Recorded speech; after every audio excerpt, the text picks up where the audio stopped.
एक वक्त था जब दुनिया भर में लोग इंडियन कपड़ों के दीवाने थे। ढाका की मुस्लिम हो या बनारस का ब्रोकेड, इंडिया का कपड़ा सिर्फ कपड़ा नहीं, एक कला थी। लेकिन फिर ऐसा क्या हुआ कि इंडियन वीवर्स ने अपने कारीगरी हाथ काट दिए। आइए जानते हैं इस कहानी का दूसरा हिस्सा। By the beginning of the 19th century, India was exporting textiles to Britain. 1800 के आसपास तक इंडिया का कपड़ा ब्रिटेन जा रहा था। ब्रिटेन वाले इंडिया से रॉ मटेरियल नहीं, बल्कि रेडीमेड कपड़ा खरीदते थे, जैसे कॉटन और सिल्क के क्लोथ्स। ये कपड़े हैंडमेड होते थे, इसलिए यूनिक और हाई क्वालिटी होते थे। British cotton industries had not yet expanded and Indian fine textiles were in great demand in Europe. उस वक्त तक ब्रिटेन का खुद का कपड़ा बनाने का सिस्टम डेवलप नहीं हुआ था, इसलिए उन्हें इंडियन कपड़ों की जरूरत थी। दुनिया भर में ढाका की मुस्लिम और सूरत का कॉटन फेमस था। इंडियन क्राफ्टमैनशिप की डिमांड हाई थी, स्पेशली यूरोप में। By the 1830s, British cotton cloth flooded Indian markets. Thousands of weavers in India were thrown out of employment. लेकिन 1830 के बाद ब्रिटेन ने खुद की मशीन से कपड़ा बनाना शुरू कर दिया। फैक्ट्री में जो कपड़े बनते थे वो बहुत चीप थे और मास प्रोडक्शन होता था। इस वजह से वो कपड़े इंडिया में एक्सपोर्ट होने लगे और इंडियन बाजार भर गया चीप ब्रिटिश कपड़ों से। इस वजह से हजारों इंडियन वीवर्स का काम चला गया, क्योंकि उनके हैंडमेड कपड़े महंगे थे और स्लो प्रोसेस से बनते थे। एक तरफ ब्रिटिश लोगों के मशीन्स 10 मिनट में कपड़ों के रोल बना दिए जाते थे और दूसरी तरफ इंडियन वीवर्स एक साड़ी बनाने के लिए महीने लग जाते थे। कंपटीशन तो अनइक्वल था ही। British officers in India began discouraging Indian weavers. British East India company के ऑफिशियल्स ने जानबूझकर इंडियन वीवर्स को डिस्करेज किया।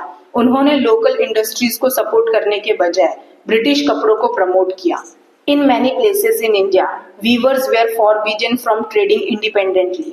कई जगहों पर इंडियन वीवर्स को मना किया गया कि वो अपने कपड़े डायरेक्ट बेचे। उन्हें मजबूर किया गया कि सिर्फ कंपनी के एजेंट्स को ही सप्लाई करें, और वो भी लो प्राइसेस पर।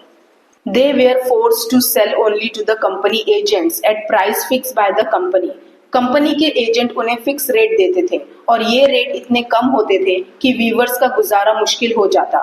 फ्री मार्केट का ऑप्शन छीन लिया गया था। ये एक इकोनॉमिक ट्रैप था।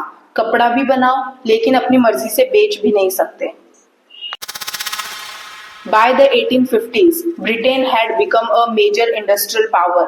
1850 के बाद ब्रिटेन एक इंडस्ट्रियल सुपर पावर बन गया। अब उनके पास टेक्सटाइल मिल्स थी जहां मशीन से फास्ट और चीप कपड़े बनाए जा रहे थे। Manchester in England became the hub of cotton textile production. Manchester का नाम आपने सुना होगा। तब उसे कॉटन पोलिस भी कहा जाता था, क्योंकि वहां हर जगह कॉटन मिल्स थी। वहां से रेडीमेड कपड़े इंडिया एक्सपोर्ट होने लगा। This began to be imported into India and soon flooded the Indian market. Manchester के कपड़े इंडिया में आने लगे और इंडियन मार्केट में छा गए।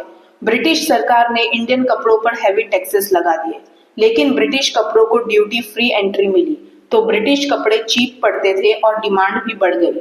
एक तरफ सस्ता मैनचेस्टर का कपड़ा, दूसरी तरफ महंगा और स्लो हैंडमेड कपड़ा। किसकी डिमांड ज्यादा होगी? ऑफ कोर्स ब्रिटिश लोगों के कपड़े की। Many weavers could not compete with the cheap imported cotton textiles. Poor Indian weavers के पास ना रिसोर्सेज थे, ना कोई प्रोटेक्शन। वो सस्ते इंपोर्टेड कपड़ों से compete नहीं कर पाए और उनका काम छूट गया। As a result, they gave up weaving and took to agriculture. Weaving छोड़कर कुछ लोग खेती में लग गए, कुछ ने मजदूरी शुरू कर दी। एक ट्रेडिशनल आर्ट फॉर्म जो पीढ़ियों से चली आ रही थी, वो ऑलमोस्ट खत्म हो गई। In some places like Bengal and Madras, handloom weaving continued.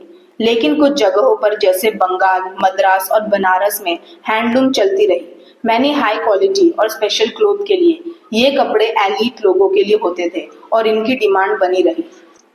Some weavers adapted to the new condition. कुछ वीवर्स ने नए डिजाइन, नए फैब्रिक और नए टेक्निक अडॉप्ट किए। इन्होंने अपने आर्ट मॉडर्न मार्केट के हिसाब से चेंज किया ताकि सरवाइव कर सके। ये सिर्फ कपड़ों की कहानी नहीं थी, ये कला, संस्कृति और रोज रोटी की कहानी थी, जहां एक पूरा का पूरा काम ब्रिटिश पॉलिसीज के नीचे दब गया। तो ये था इस चैप्टर का पूरा डिटेल्ड एक्सप्लेनेशन। अगर आपको ये चैप्टर पसंद आया हो तो चैनल को लाइक, शेयर और सब्सक्राइब करें।